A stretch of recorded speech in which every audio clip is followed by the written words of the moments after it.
in the face of intense assault from the Senate in violation of the principle of interparliamentary courtesy and undue interference in the performance of its legislative and constituent functions. Mr. President, if a leader is embattled or beleaguered in the case of the House of Representatives, it is but normal for the members of the House to express their unwavering support. And if our Senate President here in the Senate is also beleaguered and embattled, we, the members of the Senate, will also express our full support to the leadership of our Senate President. That's normal. But what I cannot understand is the phrase intense assault coming from the Senate. I've been a defender of this institution for more than a decade, and I love this institution. But what I cannot accept is that the title of the resolution is there, intense assault. May you please enlighten me with the definition of intense assault, Mr. President? Because as far as I know, as far as I can remember, if my memory serves me right, there was no direct assault coming from the Senate and towards any member of the House of Representatives. Maybe the minority floor leader can enlighten me with the definition of intense assault.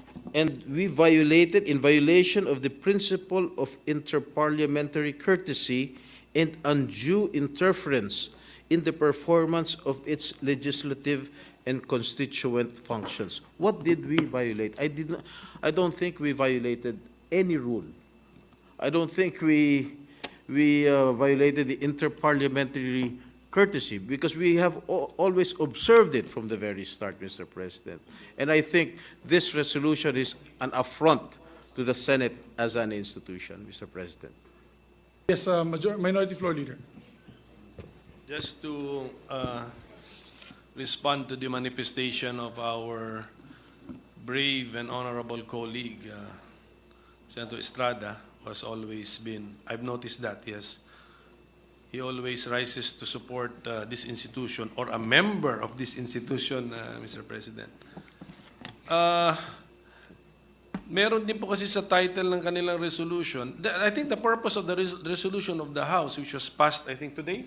Yes, today, no? Today? I understand just it's this today. afternoon, is to express their support to their speaker. Okay. And that's normal, Congratulations Mr. to the speaker. That's why he is the speaker and he will remain to be the speaker. Pero bakit kasi meron pa po silang allegations that they are doing this, they are reiterating the support for the speaker because they are facing intense assault from the Senate, so from us.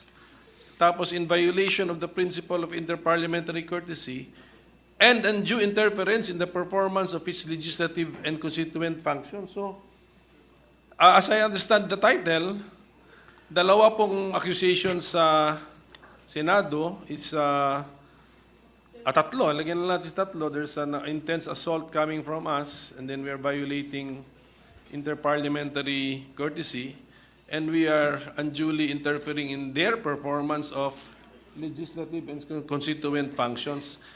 Masarap po sana hindi na ito patulan, pero nasa title pa eh. So, that means they really believe this, Mr. President. So, I do not know what the House is after. And then meron pa po sila sa isang whereas clauses nila. I just failed to count kung what number this is, no? Ito na lang po. Whereas on January 30, 2024, the Senate conducted an investigation without a clear legislative purpose, specifically directed at discrediting the Honorable Speaker Ferdinand Marcos G. Romualdez and the House of Representatives. Ngayon, di ba po, Mr. President, when I allege that a member of this House has personal or ulterior motives, bawal po yun, di ba? That's unparliamentary conduct. Ito naman baliktad. Sinasabihan tayo ng House of Representatives na yung investigation natin, although sa title, in aid of legislation, wala daw tayong clear legislative purpose. Okay. I mean, that is the unparliamentary conduct, Mr. President. And for the information of the House, in a few minutes, I will already be filing a bill to make complete, in my opinion, which makes complete RA 6735. So now it can be used now as the legal basis for a people's initiative. Kasi yan ang ruling yan ay ruling ng Supreme Court. Alam na natin yan, na-remind tayo ulit because of this incident and our hearings, na-reinforce na mga resource persons na ganito nga yung ruling ng Supreme Court, ito yung kahinaan ng batas. So ayan yung clear legislative purpose at ito na ang clear legislative result. A bill will be filed which hopefully will now be sufficient to make RA 6735 as a clear, sufficient, and adequate basis for the people to exercise the right to initiate amendments to our Constitution. So, nakakalungkot that the House, our co-equal body here in the legislative branch, has accused us of practices which they are doing in the very same accusatory document, Mr. President. So ano ba talaga ang gusto nila? Ano ba talaga ang gusto nila? Kasi the document, pagbasahin mo, it betrays something. They want something which they seem not to be able to state properly and directly, Mr. President.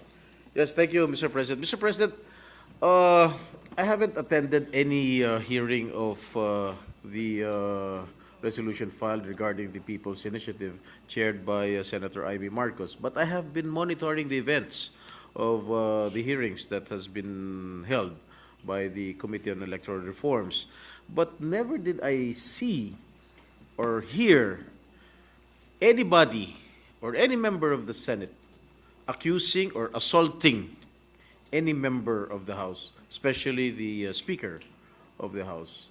Wala naman hong binabanggit na pangalan ng kahit sinong representante ng Kamara dun sa House of Representatives.